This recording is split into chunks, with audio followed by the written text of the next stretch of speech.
Today, the world's top GT teams and drivers have flocked to America's heartland for the big running of the Indianapolis 8 Hour.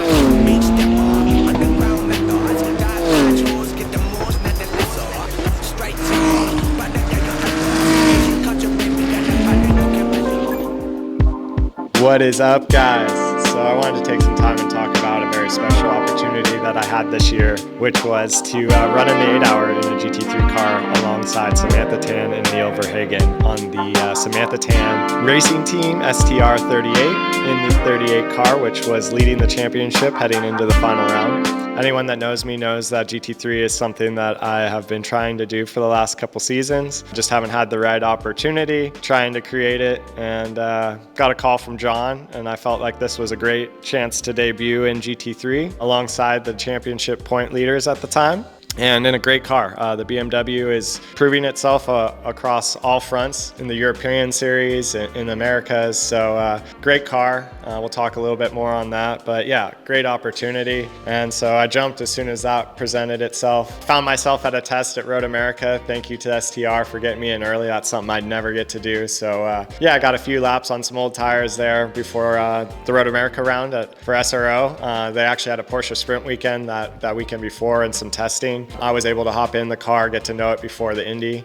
It was a double duty weekend for me, so the 8 Hour happened to fall on the final round of our GT4 championship as well. That had its own stresses. Our second to last round didn't go well. Heading into that final race put a lot of extra stress on me, only with a small point advantage. The first race was Saturday, the same day as the 8 Hour, and then the final race was Sunday. So I had this race early in the morning, and the championship was still undecided, and then I had to go over to the STR camp, readjust to the GT3 car, and get ready for that and help Neil and Sam. My goal was to, be a good teammate to them, not take any risk, but be able to show that not only was I a good fill-in for teams like this that needed an endurance driver or a GT3 full-time driver, but just show my capability and who I was as an individual to these teams, right? So that was kind of the goal going into this GT3 debut. So hopped over to their camp after the GT4 race. GT4 race went all right. We got third. Not really our day, but headed over to GT3, super excited. Had an amazing practice lap, was right on par with, all the other pros. Went into qual, we had a little bit of a radio miscommunication where I was setting up to do a lap. The communication was heard as I was done, and I was actually looking to set another lap. And so we pitted me before I should have pitted, so I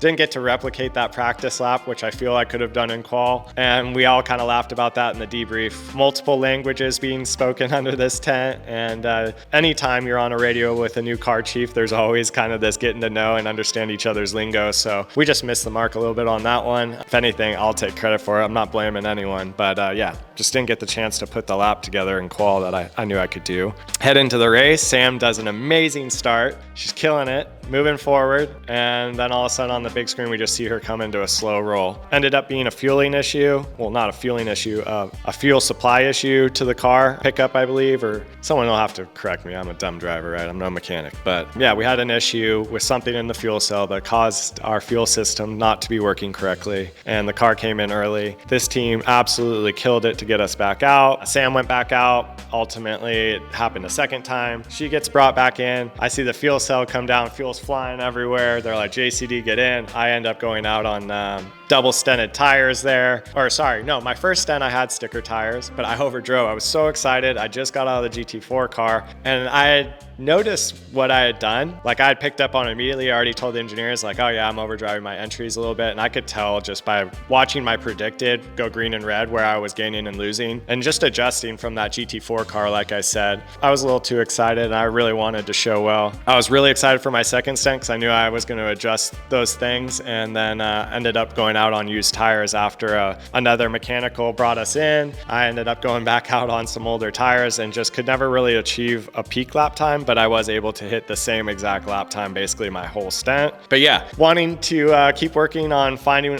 everything I can out of those cars. It was amazing being next to Philip Eng, Neil Verhagen, Sam, Bill Oberlin, Verone. I mean, all phenomenal, great people, drivers. It was just a cool team to be a part of. Did I show as well as I wanted to? No. Do I think that's fully on the team or me? No, I just think that was kind of the circumstances. Sometimes things are just out of your control. I really wanted to, show what I was made of, and I think I had a really good interaction with the team. Maybe didn't get to show as well as I would have held my own expectation to, well enough to show I can do this. So now just creating that next opportunity where we can go get some results and continue that momentum and get that next opportunity. So as of now, nothing in GT3. I do have conversations going, but my goal is to, meet more people, create the right opportunity, find the right teammate, bring the partners together and see if we can go win a championship. But till that time, that's what's going on in GT3 world for me. So yeah, amazing race car. Highlights were for sure, capabilities of the car and the engineering staff. I mean, working with good engineering staff is just game changing. So yeah, really fun. Thank you to everyone that's followed along. Thank you, Samantha, Neil, for allowing me to come share that car with you guys. And thank you, John Miller, for the opportunity. Thank you, the engineers, all the crew guys. And until the next one, see you guys.